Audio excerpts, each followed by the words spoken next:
Ана десем, ана тілі ойға оралар, баладай қуанарсың тойға барар.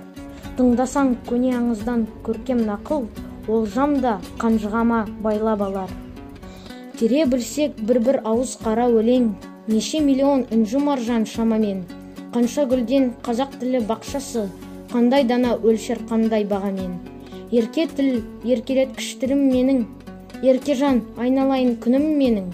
Ақ бұттам, қоңыр қозым, алтын айым, қанша рет жүрек толқып сүйінгенім. Ана тілім ұрысты ма, құнды ма, деп сұрамас тегін білген сұңғыла. Туған тілде ас қайырған сайын да, оқығандай серпіліп қал бір дұға. Шұлғыртар орыс тілді олжастарды, жарқырат қазақ тілі алмастарын. Халқына олжа салған айта алады, кім қосты сандығыңа мен қосқанды.